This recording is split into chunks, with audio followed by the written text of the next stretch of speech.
بسم الله الرحمن الرحيم. ومن أحسن قولا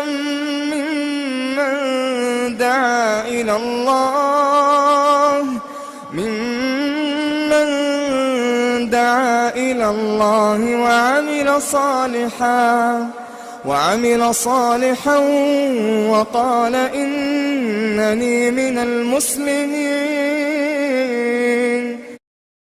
معزز دوستو، دراصل میں اس نشست میں اپنے ان تمام ساتھیوں کو، بھائیوں کو، بزرگوں کو دل کی گہرائیوں سے یہ پیغام دینا چاہتا ہوں جو دعوت تبلیغ کے میدان میں کام کر رہے ہیں۔ اللہ تعالیٰ سب کے جہود کو شرف قبولیت عطا فرمائے۔ میرے بھائیوں، میرے دوستو، آپ لوگ اپنے دروس میں، محاضرات میں، بیانات میں، مجالس میں، اپنی نشستوں میں اللہ تعالیٰ کی توحید کے بیانات کو ضرور شامل کریں۔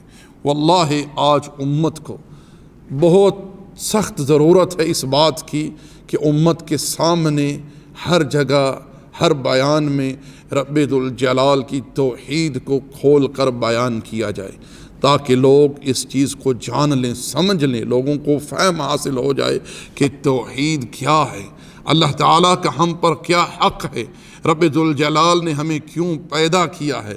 لوگوں کے علم میں یہ بات آ جائے کہ جنت میں داخلہ اسے ملے گا جسے توحید کا علم ہوا، توحید کی معارفت ہوئی۔ نبی علیہ السلام نے ہمیں یہ خبر دی ہے، ہمیں یہ بتلایا ہے، ہمیں سمجھایا ہے۔ ارشاد فرمایا، من مات وہو یعلم انہ لا الہ الا اللہ دخل الجنہ۔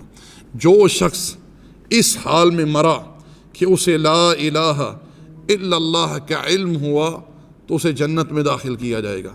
دوسری حدیث میں کیا ارشاد فرمایا، من مات وہو یجعل للہ ندا دخل النار۔ اور جو اس حالت میں مرا وہ اللہ کے ساتھ ند یعنی اللہ کے شریک ٹھہراتا تھا، مقرر کرتا تھا، ایسے مشرک کو جہنم میں داخل کیا جائے گا۔ اور اللہ تعالیٰ نے باقاعدہ یہ اعلان کر دیا ہے، ان اللہ لا یغفر ان یشرک بہ ویغفر ما دون ذلک لمن یشاء۔ بے شک اللہ مشرک ہی کو معاف نہیں کرے گا، اس کے علاوہ ہر گناہ اللہ کی مشیت پر ہے، اللہ جسے چاہے بخش دے، یہ اللہ تعالیٰ کی چاہت ہے۔ گناہ گار آئے گا، اللہ تعالیٰ چاہے اسے ایک دفعہ ہی جنت میں داخل کر دے، چاہے تو اس کے گناہوں کی مقدار اسے عذاب دے کر پھر جنت میں داخل کر دے، لیکن وہ ابدی جہنمی نہ ہوگا۔ لیکن جو شرک پر مرا اس کے لیے خالداً مخلداً فی النار کی وعید ہے اور حکم ہے۔ میرے بھائیوں، اس لیے اس بات کو معمولی مت سمجھیں۔ آج کثیر تعداد اہل اسلام کی طرف منسوب ہونے والی، مسلمان کہلانے والی شرک میں مبتلا ہے اور شرک اکبر کی مرتکب ہے۔ یہ کیوں ہو رہا ہے؟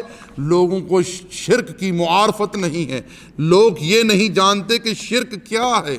حذیفہ ابن یمان رضی اللہ تعالی عنہ فرمایا کرتے تھے کہ لوگ ہمیشہ نبی علیہ الصلوۃ سے خیر کے بارے میں دریافت کرتے تھے اور میں ہمیشہ اللہ کے پیغمبر سے شر کے بارے میں پوچھتا تھا کہ کہیں وہ شر مجھے پہنچ نہ جائے۔ آج کثیر تعداد شرک کر رہی ہے، لیکن افسوس اس بات کا ہی ہے کہ لوگ شرک کو شرک نہیں سمجھتے۔